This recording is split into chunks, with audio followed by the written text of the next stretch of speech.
made it to the grid game, huh? Yeah. Is that where you guys are going? Yeah. That's a nice one. Yeah.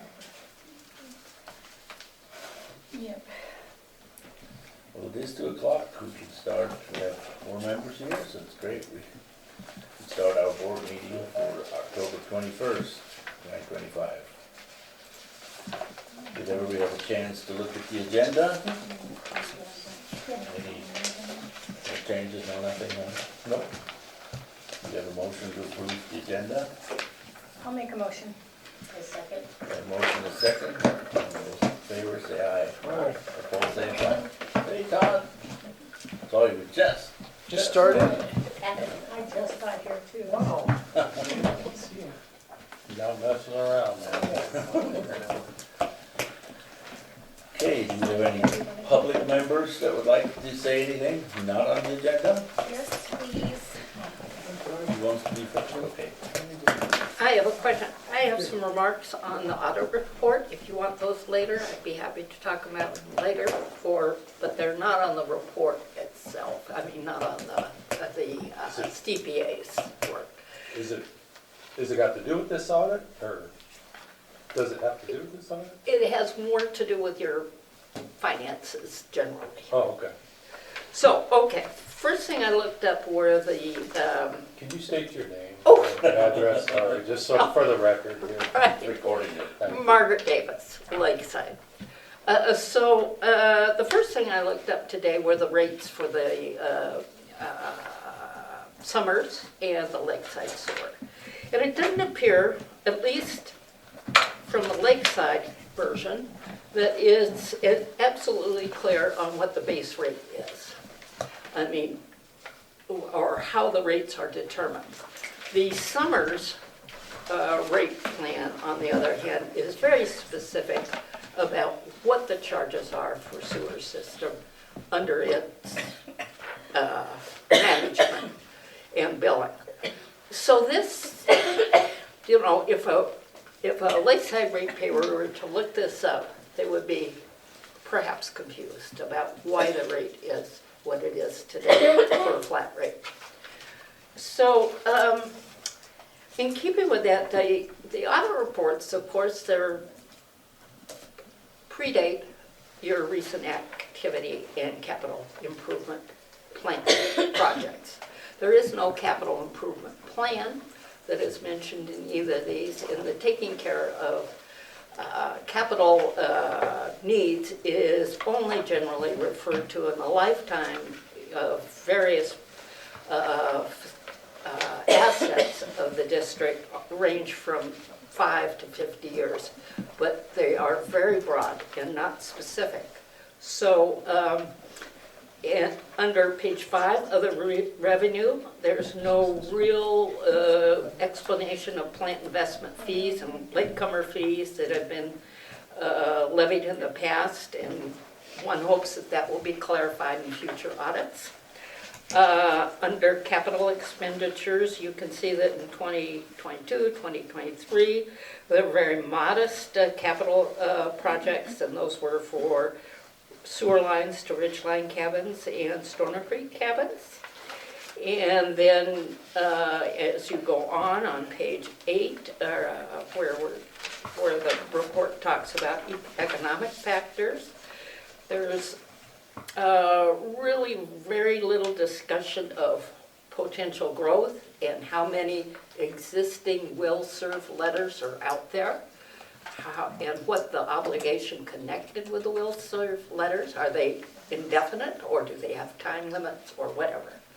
So I'm confused. Are you talking about this audit that we're reviewing today, or are you talking? No, the audit report is fine. But you're referring to pages, and I don't know where these pages are. Oh, they are in the audit report. In this audit report? Yes. So then. It's the management's discussion in it. But The what? The management's discussion in it. Right, but it's in this audit report, so I mean. right, so these are the questions that rise to in the future for 2024, 2025, 2026. So I'm really talking about the future. And Okay. I hope we'll see more detail in the future on capital improvement and how those are accounted for. So, and there are a couple of references to 2024 and 2025 in the audit report, but of course they really, maybe they should be there, maybe they shouldn't be there, because they are looking backwards. And they do not properly reflect what was happening in 2022 and 2023. So those have to do with the purchase of properties and some of the depreciation issues. And also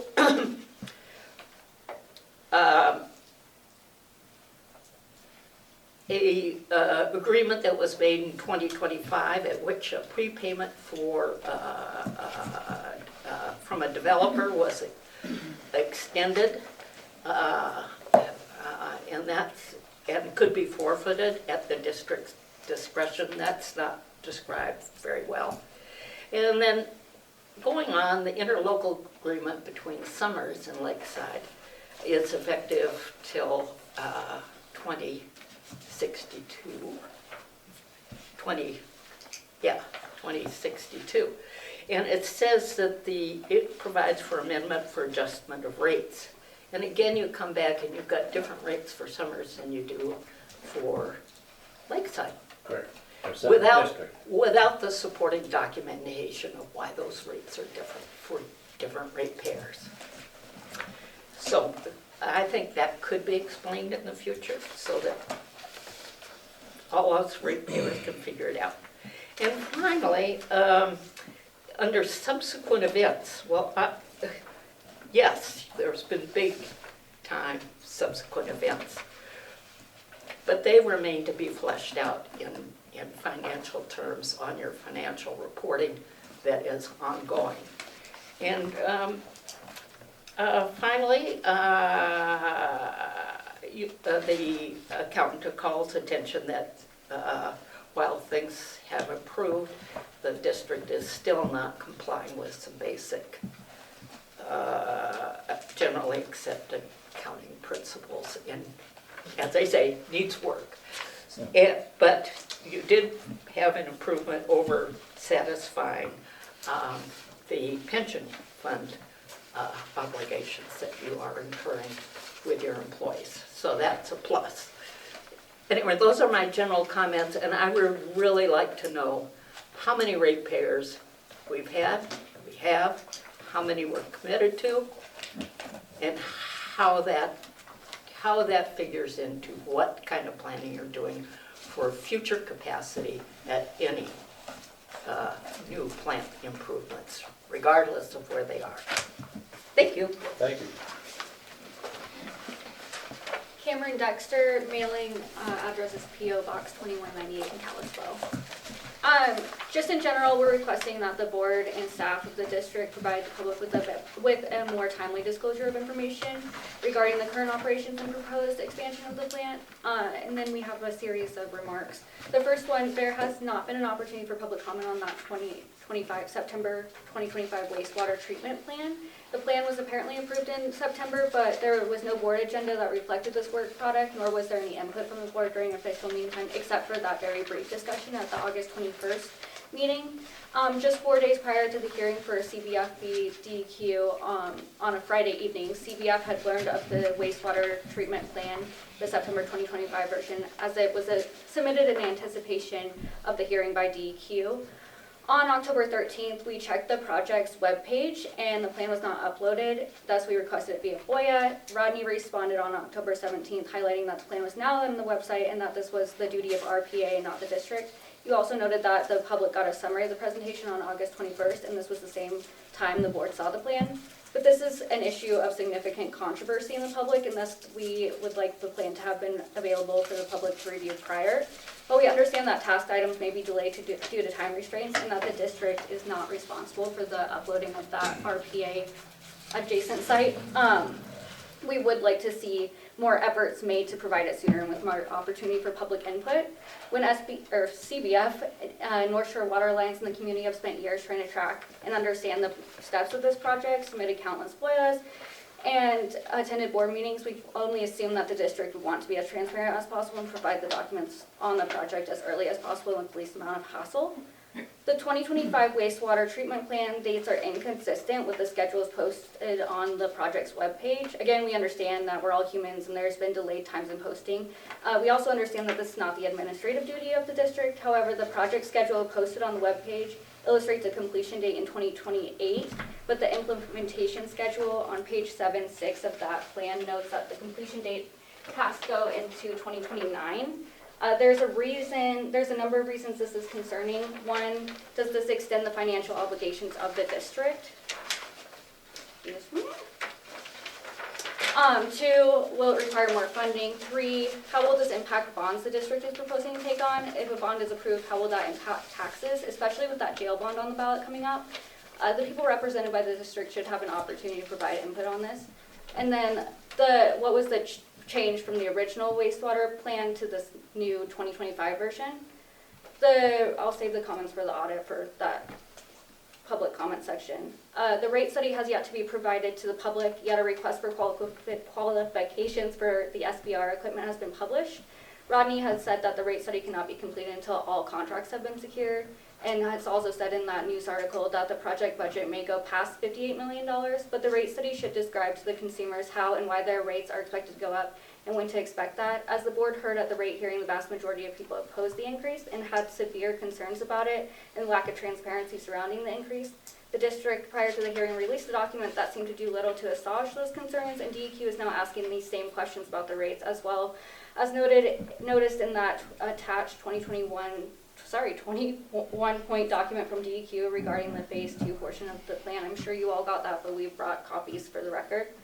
In the aforementioned Flathead Beacon article, Rodney had said the board was considering an MBR alternative. While we applaud the efforts by the district to further reduce the nutrient levels being discharged to groundwater, such consideration should go through a formal plan amendment process and allow for public input. Additionally, the ratepayers of the district deserve to be immediately advised of the potential costs of this change.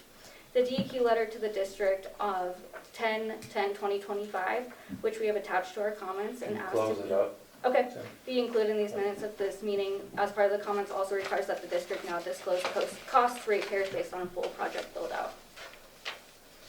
Do you have a handout?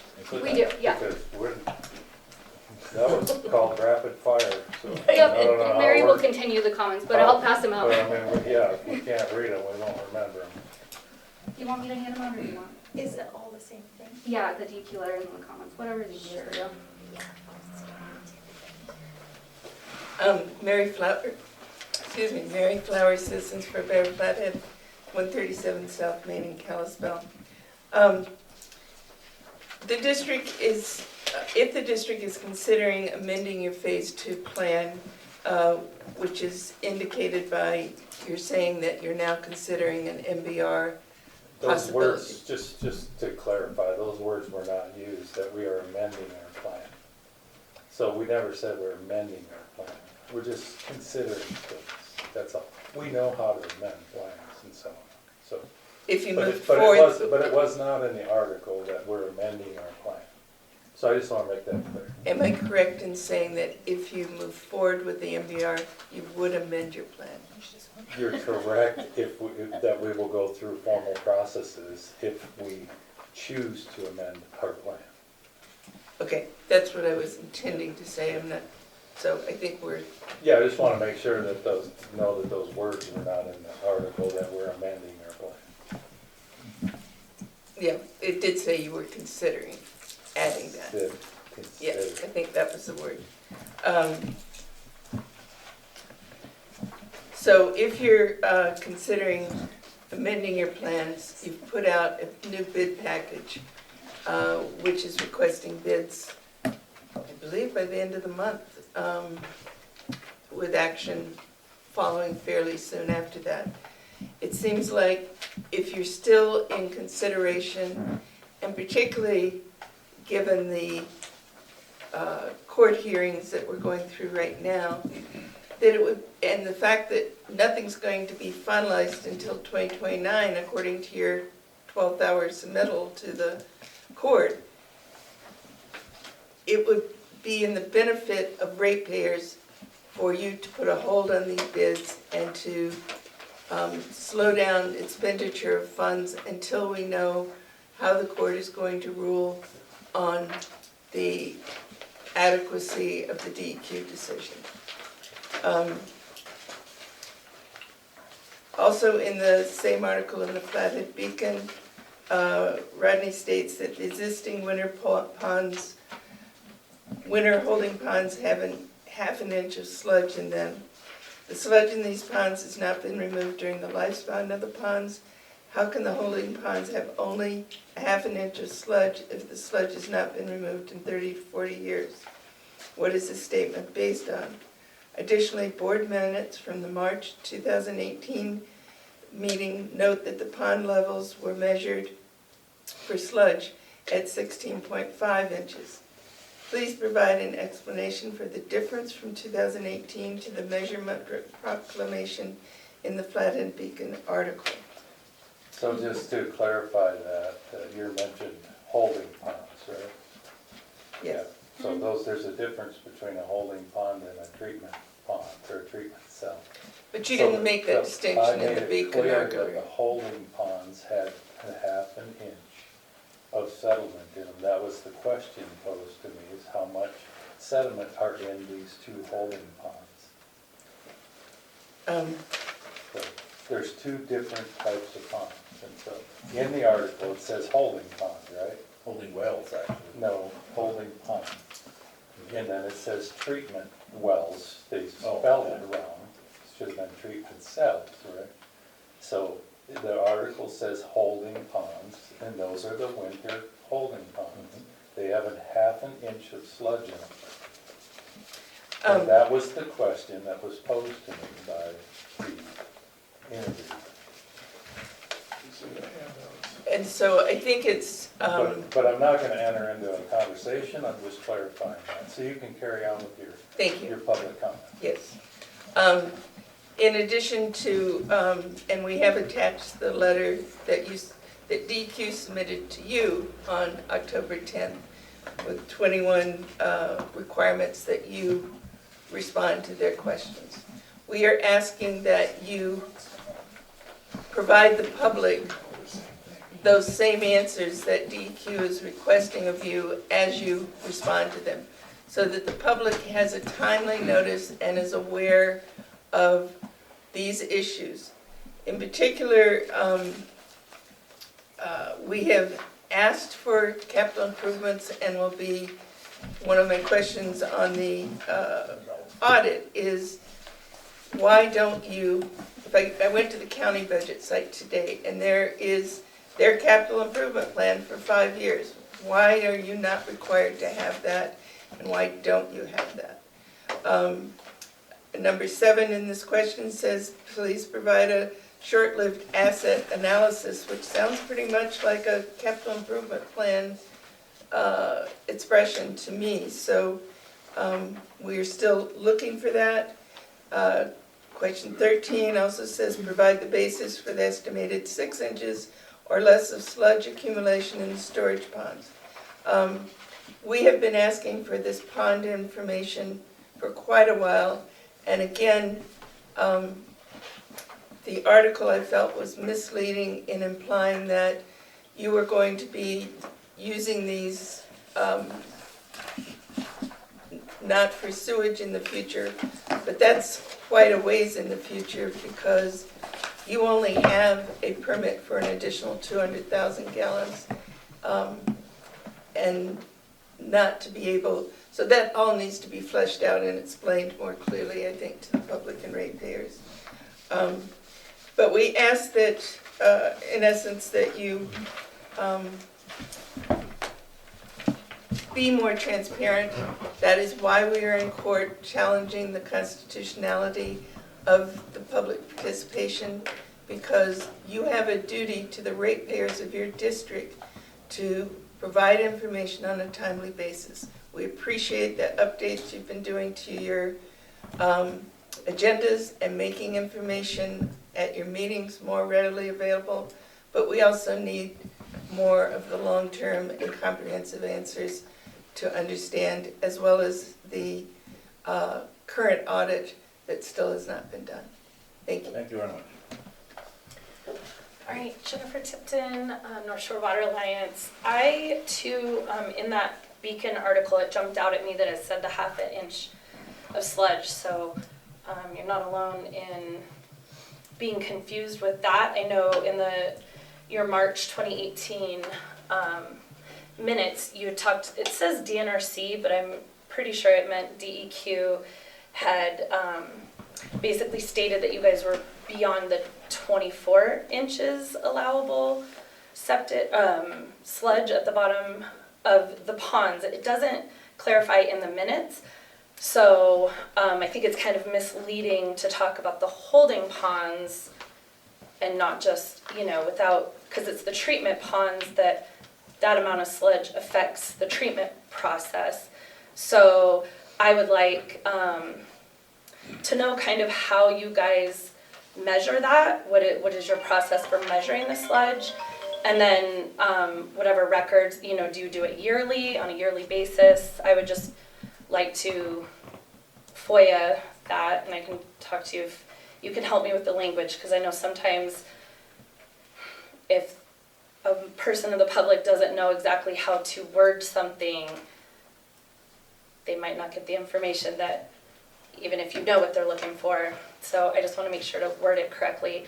I would also like to know the inflow and outflow of your wastewater. What's going into the treatment ponds, and then what's going out into the irrigation fields.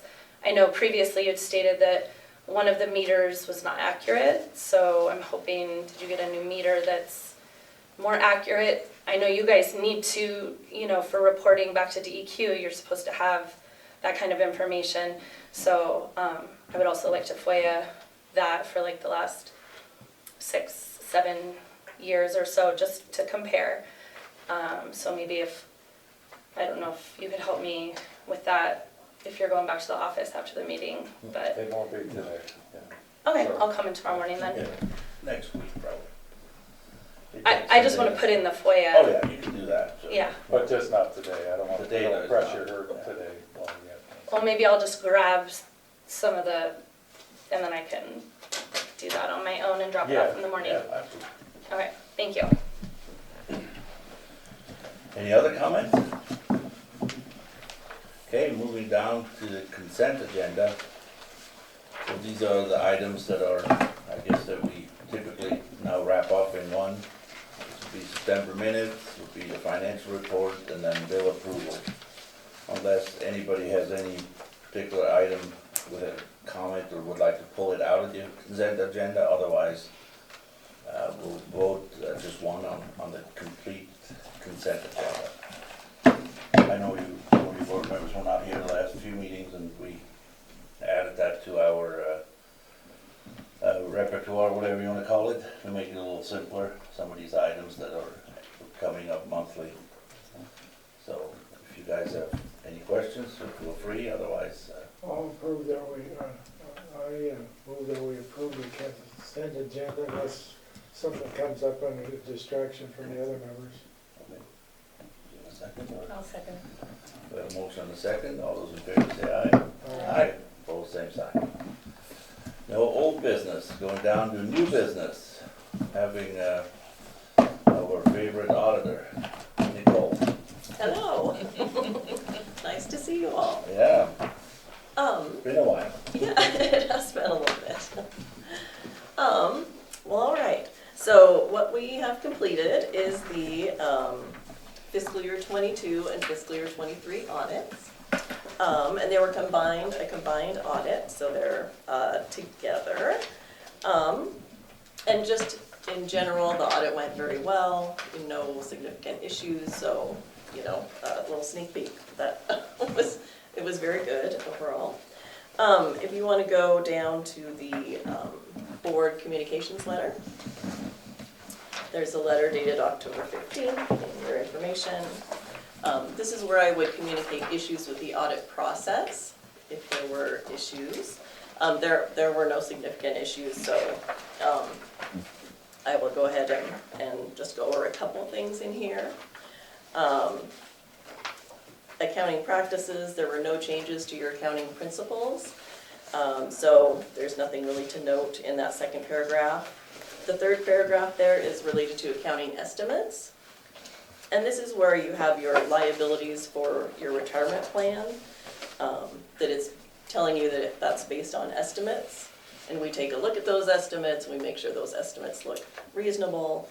But we just definitely like to communicate that because they are estimates, they can change based on different assumptions that are used in the calculation. So that is just kind of a informational thing there. If you go on to page 2, there is corrected and uncorrected misstatements.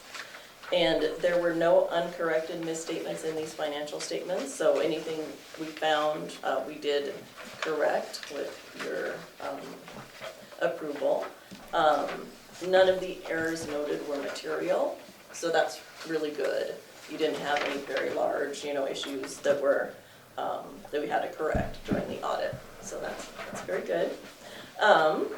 And honestly, I don't get to say that very often, so that's, and not with you guys, but with all my clients, so it's very good to not have a material misstatement that I found that we fixed and all that, so that's very good. And then, any questions on this letter? I'm really not gonna go over any more of the detailed information in here, as we'll go through it as we go through the audit report. No questions, other than just, I might have to stand up occasionally, because I have to keep my hip loose. Oh, yeah? Hey, that's good. So I just don't want you to be disturbed by that. Be startled, so no problem at all. And as we go through this, if you guys have questions, I'm, more than happy to be interrupted for that. So if we look at that audit report, a big report, and it is quite sizable with the 2 years together. If you go to page 2, there is the independent auditor's report, and this is of course, the culmination of the audit, the reason we do all this. And it does have a new look this year, so it's organized a little differently. They kind of changed it up for us. So we start out with the opinion. So, and your opinion is unmodified, which means that there are no material misstatements in your financial statements. And as an auditor, that's the highest level of assurance that I can provide that your financial statements are looking good. So that's good. That's a positive opinion. And then the basis for opinions, of course, I say that they're fairly stated based on my audit of the financial statements and the disclosures related to the financial statements. And then responsibilities of management. Management is responsible for the financial statements and the supporting information that's provided to me.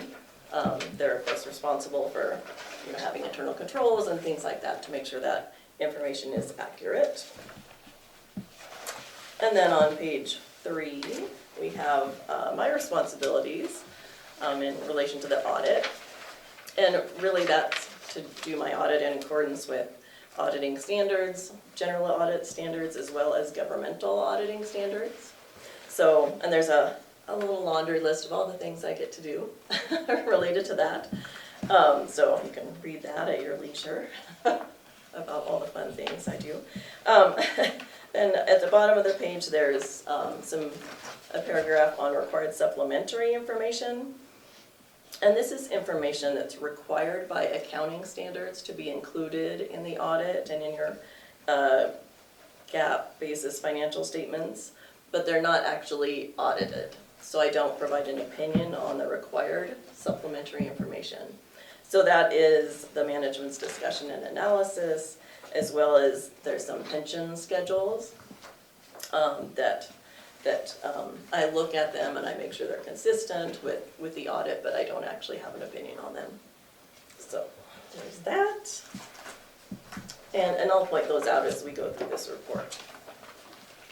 And then on page 4, there is one more report that I sign off on. That's a report on internal controls and compliance that's at the end of this larger report. And we'll review that in just a few minutes.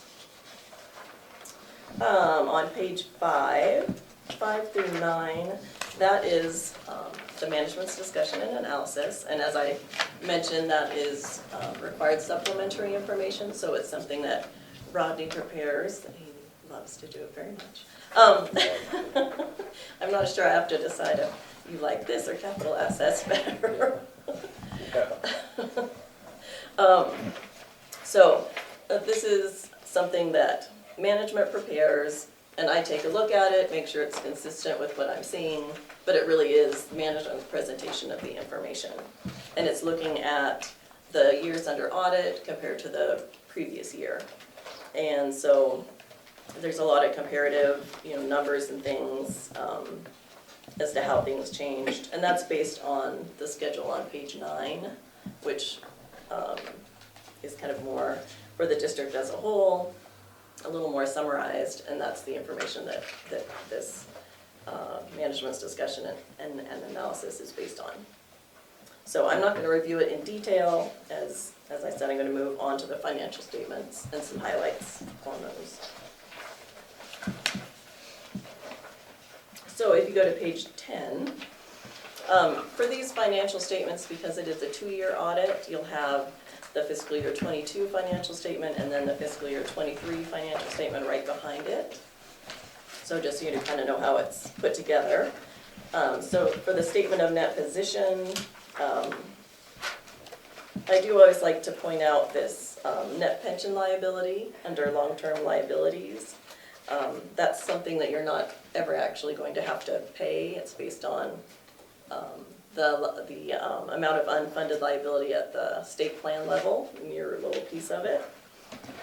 And so when I look down at your net position for unrestricted at the bottom there, that is positive, which is a good indication of positive financial management, especially with something like a unfunded type of liability with the pensions. To still see a positive there, that is good, because some other governments, they get negatives because they have such a liability that they're never going to fund. So the fact that you still have a positive unrestricted net position is good to see, and it's good for both years. So that's great. Certainly you can see sewer has more reserves than water. That's been a consistent, issue, I guess, going forward, or consistently, what have you. So water does have some debt to sewer, and so that's being paid as we go here. So, but overall, really, things are good for both funds. If you go on to page 12 and 13, there's the activity statements. You can see that the water charges increased in fiscal year 23 compared to 22, based on rate increases and additional hookups. This really does start to put water in a better financial position, so it is something I like to see. You want to build up those reserves so you have funding for projects that do tend to come up. So, all right. Let's see. As we go on, there's a statement of cash flows on pages 14, 15, 16, and 17. And when you look at, water compared to sewer, again, for the first section for operating activities, cash flows from operating activities, certainly you can see the increase in water from fiscal year 22 to 23 on pages 14 to 16, and that will help add the reserves, which is definitely a positive for water. And then the second section, there's some additions for your planned investment fees, and then also your water and sewer loan activity. And then the third section is where you see your cash being used for capital improvements and things of that nature. And that basically reduces your reserve, so you have some things that add to it, and then you have your reductions in the third section, generally. And yeah, so that's the main the main things I'm seeing with your financials, that water is in a better position. You're working on that. And yeah, just going forward. Any questions on your financials at this point? Okay. We can go on to the notes to the financial statements on page 18, starting. The first couple of pages are your significant accounting policies. As I said, there weren't any changes to those, so I'm not going to go over those in great detail.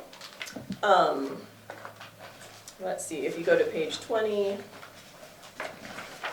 we have your cash and investments, kind of shows where your funding, where your cash is sitting, and it's mainly in STIP, which is of course a low-risk investment, so that's nothing too exciting to note. So that's good. Note 3 on page 21, sub-districts. This is the detail of your assessments to, kind of latecomer systems that you've added. The Mission View was paid off. They paid off their assessments by the end of fiscal year 23.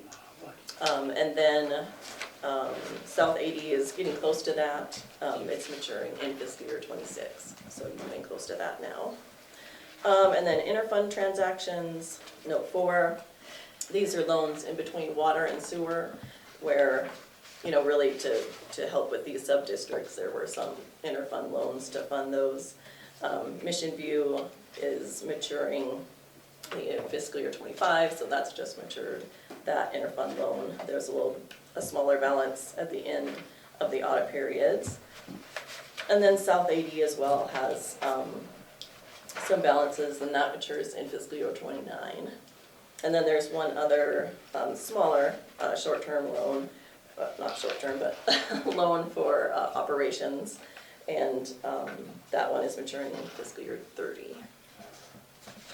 So that's great, and then, yeah. And capital, Just to interrupt, Yep. those are internal loans for some of you that might, are newer. Those are internal loans that the sewer made to the water system. So we didn't go out for funding, we used our own money from sewer and borrowed it to water. yes. Yeah, it makes sense when you're, one fund has enough to flow to another. And yeah, you add interest so that no fund is really hurt, but you don't have to go to an external party, so, yeah. Well, that saved the customers lots of money when we don't have to go to the bank. Right. We had cash in one pocket, we loaned it to the other pocket, the water side. That saves the ratepayers money. If we go to a bank and borrow that money instead of using your own cash, it's foolish. Yep. I've done a good job of that over the last Yeah, I agree. 20-some years. Let's see, 1997, started having both water and sewer. Started out in 87 as a sewer only. We merged the water with sewer in 1996, I think, the vote was taken as high percentage community in favor of merging the two districts into one rural water and sewer district. So you accuse us of not knowing what we're doing, I think you don't know what we're doing. We do. All right, yeah, it's a good policy to do it when you can, for sure. So then on page 22, we have a capital asset note. So this is some detail on what was added during the year. For fiscal year 22, there's some deletions that you see, and that was related to a cleanup of the schedule where there was some, some of the newer things coming on. There were some things that needed to be taken off the schedule, so those were taken off in fiscal year 22. And then on page 23, there's the fiscal year 23 activity, a little more activity with some of the sewer planning for this improvement project, as well as lift station upgrades and extra pumps, and there's quite a few things happening, so that was what was added there. And then there was also a reclassification where Rodney put together just getting it more in line with the general ledger and the audit report and everything kind of tracking. So it was easier to look at the detailed schedule. So the sums for that would, tie right into the general ledger. Yeah, it was good. So that was what that reclassification, as you can see, it nets to 0, so it's not like any overall change, just where they're showing up. And then there's some information on compensated absences, which if you're sick and vacation. There is a change for that I was going to mention at the end. For fiscal year 25, there's a new reporting standard for compensated absences, where you do have to look at a little more specific to employee, if they're using their time or if they're just, or not. So we will need to take a look at that when we kind of do our meeting, looking at the future audits coming up. So then note 7, refundable plan investment fee. There is a liability for the potential payback for the one developer that expires in December of 2025. So that is on the books as of now for this audit. What page is that? 24. Yep. And then starting on page 24, there is a lot of notes related to the retirement plan.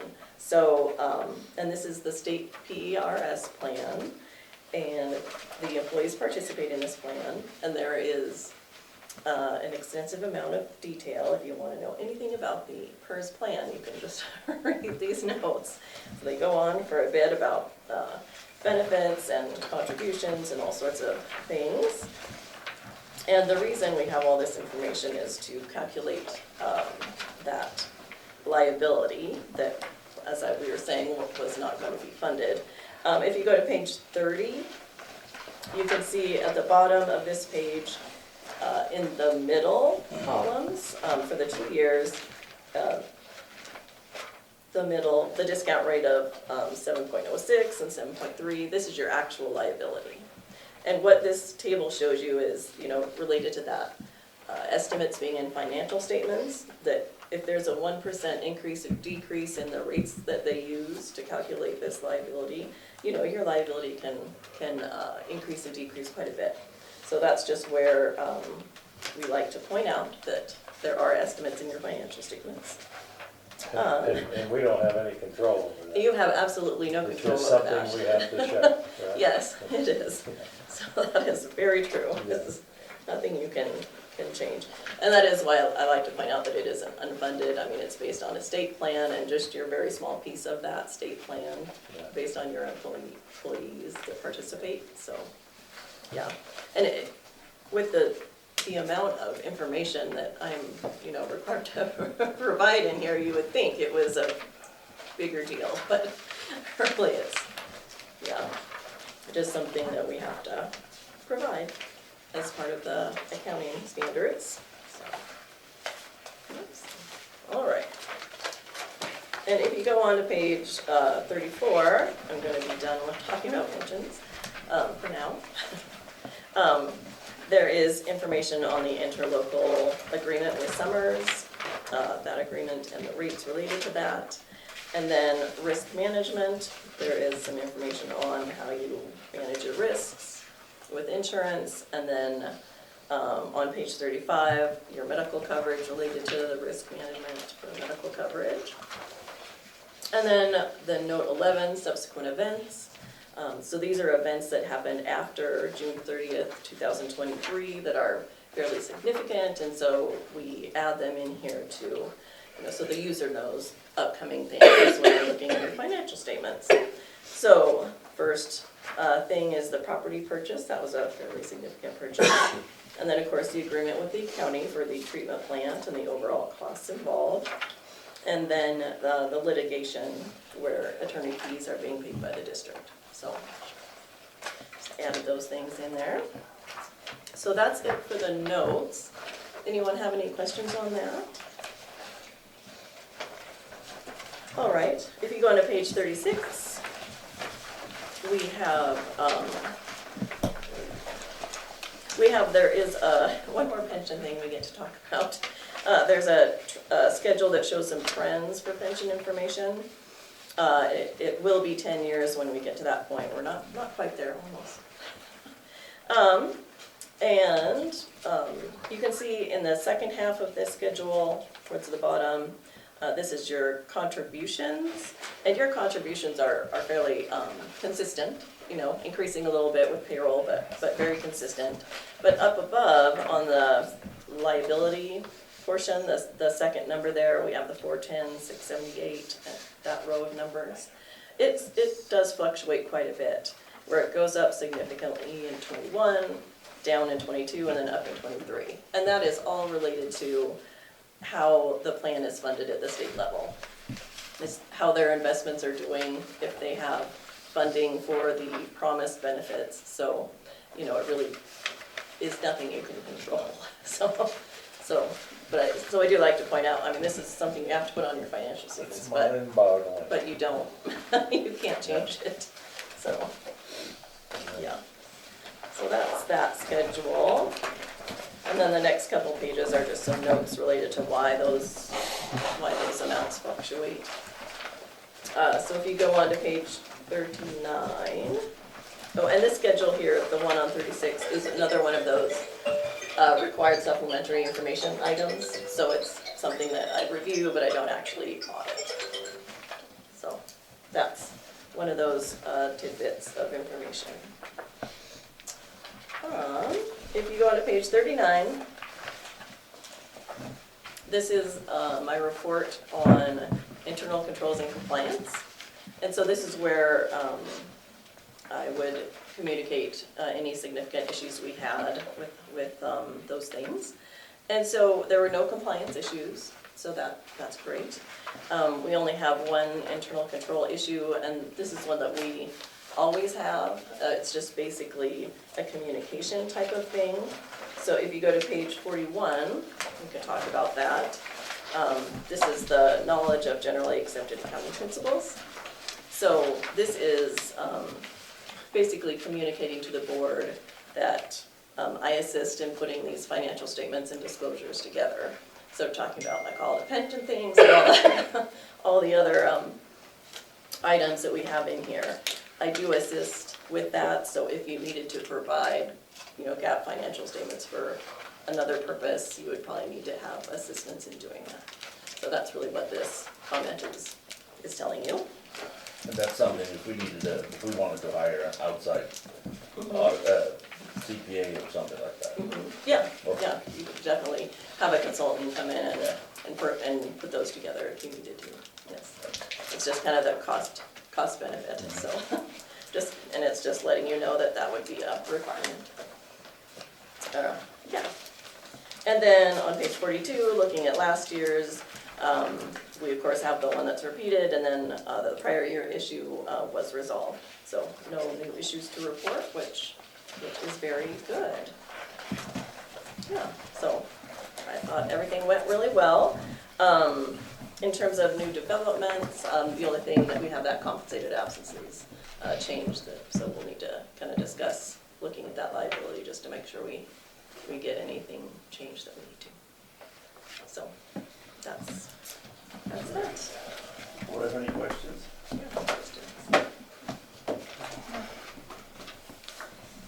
Okay, That was a lot.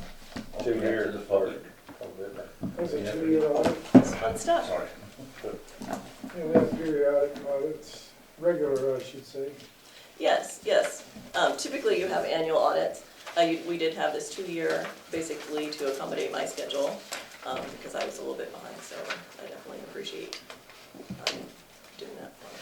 Well, these audits are excellent reading material for board members. We all learn something every time we read another one. I think these should answer a lot of your questions. You start asking questions on, you don't run this district, this board. Staff runs the district and the board supervises the staff, I guess I'd say. And so you're asking a question like how many inches of sludge you have in the bottom of your pond. I mean, you're not running this district. These people are responsible for that. You have to. The public. We can give you an answer, I know we can, but, that kind of detail is, I think, a little out of your scope of interest, I don't know what you think you're gonna do. What are you gonna do with that information? Go find somebody that says, oh, it should be less inches than that? I guess, you know, you can get a lot out of this too. This gives all the bottom line numbers. And I guess any public can have this audit, right? They have it. Yes. Yep. Anyone in the public can have the sludge measurements too. So it We should, satisfied me all these years, reading these audits every year.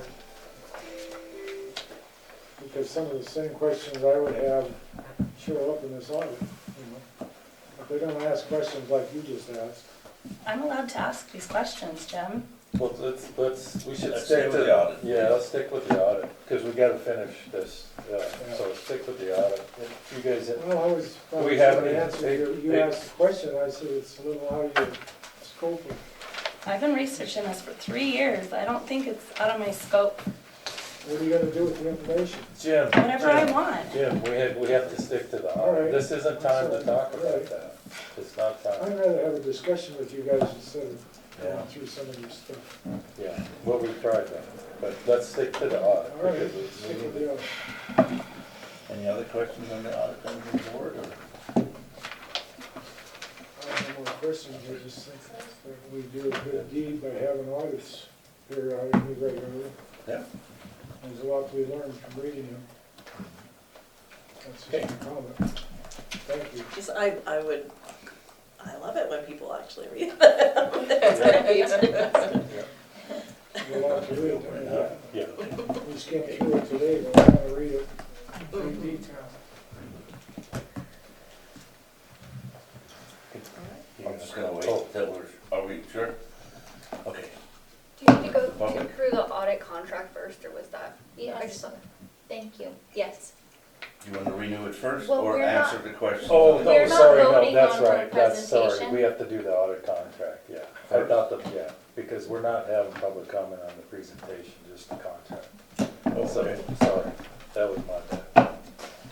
All right, Let me, do we have a copy? We probably don't have a copy. Let me see. We do, if you click on it, go back to the agenda. Did you see that? Just, Oh, may I? yep, you may.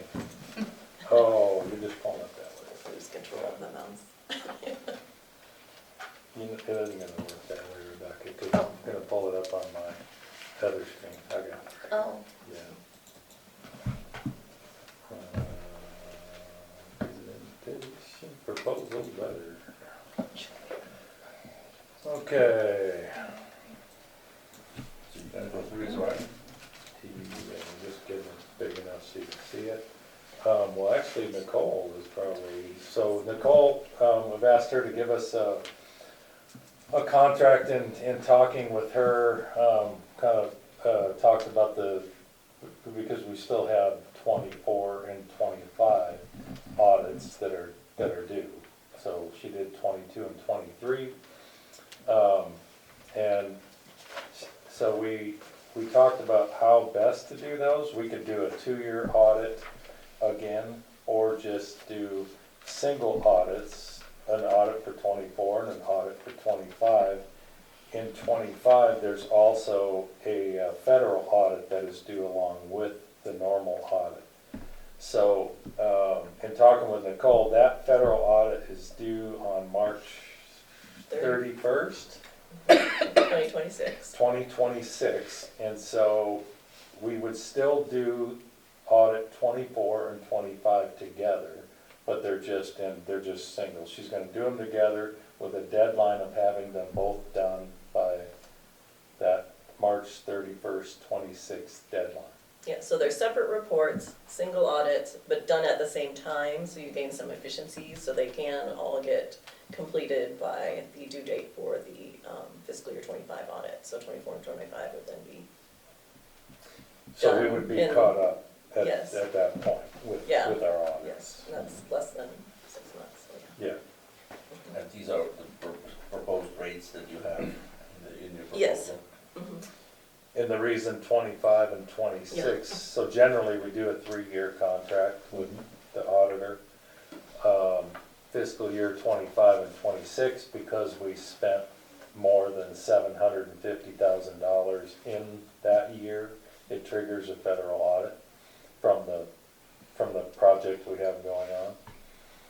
So there's federal funds that were spent in those years. That amount of money, is that, you said that we spent, does that include the developer's contribution? No, it's got nothing to do with that. This is federal funds, grant money that we have spent. Okay. So if you spend over $750,000 of grant money, then it triggers that Grant money, all right. federal audit. So in fiscal year '25, that is the case, and so it will be in '26 also. So that obviously increases that audit considerably. And that'll maybe we Yeah, can and there is talk a about that. breakdown of that on a second page. I don't know if you have that shows, Right. you know, you probably see it, but it does kind of separate out that federal audit piece. So then you kind of can see the, And just to remind everybody, that grant money's not ratepayer money, Right. so that saved ratepayers. Saved significant ratepayer money. yeah, and the cost related to that audit generally can be, you know, put Yeah. into the grant Yeah. stream Yeah, as that well does, it is figured in for the federal into portion of it. the actual budget for the project. Yeah. So the grant money pays for that. That's the point I want everybody to understand. Yeah. I still come back to what people accuse us of not knowing what we're doing. That not doing planning, people accuse us of that. We plan at every meeting, and we've been planning for years. We save the customers lots of money, the way we go about it. Right. Yep. So the ratepayers need to hear that side of the story, instead of what they're getting out of the newspaper. Yep. Okay, Enough said Do on we that, have I to- guess. do we have to vote on the rate? We do Go need on the the amount? contract if you, on the contract, if you want to approve on a that. 3-year contract if we want. But Ready? first, we have to go to the public comment before we have a discussion. All right, open the public comments on the contract. And just a point of order, it appears that the public comment should be on both items above. There was, the presentation wasn't an action item. Yeah. The board wasn't voting on anything, so, that's the justification. That's for correct. that. So There's then no I'll public comments on I'll the frame my presentation. comments in the terms of, in contracting with this, the public needs to have an opportunity to ask questions about the report. And I think if the contract does not include that opportunity, it should, because we have questions and maybe we just simply don't have enough information. If you want to comment on it next month, on the report. Or Because if we're you not have gonna a be in a question. two-way conversation, because you can do it on items not on the agenda next month. But it's not an action item today. It was just a presentation today for the board to be presented with the audit. It's not an action item. You don't have to approve the audit? No, there's nothing to approve if it's done. Yeah, my audit is my audit, whether It's they not, like it or it's not our No. audit, it's your audit. But if you have questions, you could do the, information request for questions. But if it's just comments, continue reading it and give us your comments next month. So my comment on renewing the contract is that your contract should include an opportunity to provide the public access to ask questions about the comment, about the audits when they're provided. Thank you. That's your comment? Okay. Go ahead, Jennifer. Well, I guess my only thought was, I understand, I guess, why you moved to every other year audits and doing biannually, but I don't know, I preferred when it was every year, just to kind of stay on top of it. And Would you Yeah. rather us then just do up 24 and then wait on 25? We just. Well, no, I mean, we it's just good had- that that one's gonna catch We up. just had to do that. That was Yeah. to do that for that purpose. But we do otherwise for We be I was over. thinking more for 26. For Yeah, 30-something these years. are, these are 3 annual audits, so it will be then annual. So After you'll- that? Yeah, Oh. yeah. Oh, so I misunderstood They that. are 3 annual audits, so 24 and 25 are just gonna be done at the same time, since the one is. So you're moving back to annual Yes. audits? Yes. Oh, That great, was just a perfect. temporary We thing. never Sounds moved ahead, great. it was just something to accommodate. Oh, okay, That's Yes. it. I didn't want to go Five-year. into Thank details, you. but that's just the way it is.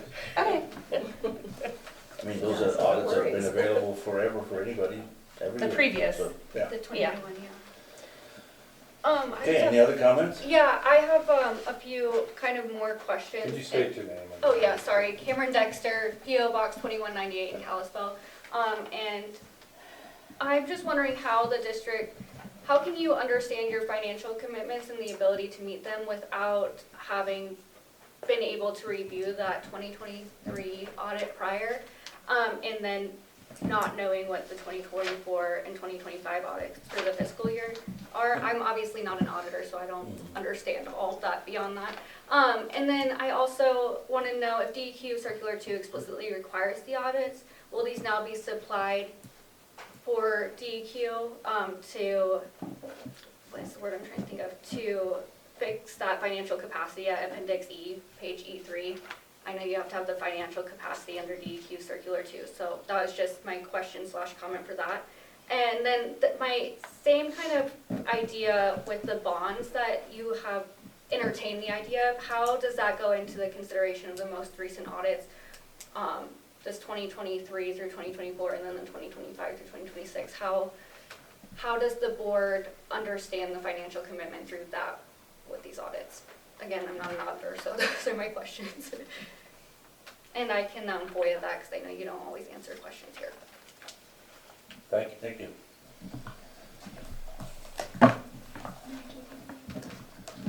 What was all the questions of the audit? So then we just need a motion or the board discussion? Yeah, any more discussions on the contract proposal or process going forward? Otherwise, we have a motion to move with, I'll make a motion. I'll second. we have a motion and a second. All those in favor say aye. Aye. Opposed, same sign. Good, we'll have you for another few years. That's awesome. It will be great to get caught up. Gosh, yes. Agreed. Next item on the agenda is our executive session, and with that, I want to introduce on the phone, I guess, Seth Bonilla. And I think you wanted to make a quick presentation so that everybody can exit and understand what we're doing. Hello, Seth, can you hear us? Yes, can you hear me? You can. Okay, thank you, Mark, for the introduction. As Mark said, my name is Seth Bonilla, and I am here today to discuss the litigation in Citizens for a Better Flathead v. Lakeside County Water and Sewer District, which is cause number DV 15-2025-600. Because the purpose of this portion of the meeting is to discuss strategy with respect to this litigation, it's my opinion that an open meeting would have a detrimental effect on the litigation position of the district. Thus, pursuant to section 2-3-203 subsection 4A of Montana Code Annotated, it's my recommendation that the board have a motion to move to an executive session for this agenda item, and upon conclusion of this agenda item, the district reopen the meeting to the public. Do we have a motion? So with that, in short, I am recommending that the board take a motion to move to an executive session. I'll make a motion. I'll second. Okay, we have a motion and a second. All those in favor say aye. All right. Aye. Okay. Can I make a public comment on executive session? No. I would At like, the end of the meeting, so Go that ahead, we Seth. can, We did that on. oh, everything else is, because last time we So were the waiting out board there, did- like, I'm in the sorry, winter, what it's the- gonna What be was that, cold. Rodney? The board did make a motion to move to an executive session. and I would just like your record. Well, I will to- wait until only members of the board and staff are in the room. Okay, thanks. Thank you. We will let you know when it's over. Okay. I would just like to ask that your record question. minutes, Last time, yeah. We have Oh, minutes thank of you. it, and they will not be Awesome. open. They're public. That's exactly what I was asking for, yeah. I would like to object I'll to pull it that off. Okay. and have your minutes reflect that. Thank you. Thank you. Can I keep the board? Thank you. Thanks, Nicole, awesome. Appreciate Have a it. safe trip It's back. Thank you. Thanks. Good to see you. Well, and to be clear, the public is welcome to come back after this session. Yeah, Yeah, right. we'll Yeah, we set up a did tell meeting them and that, we can, yeah. Okay. Yeah, let me, Yeah. get, Sounds good, thanks. maybe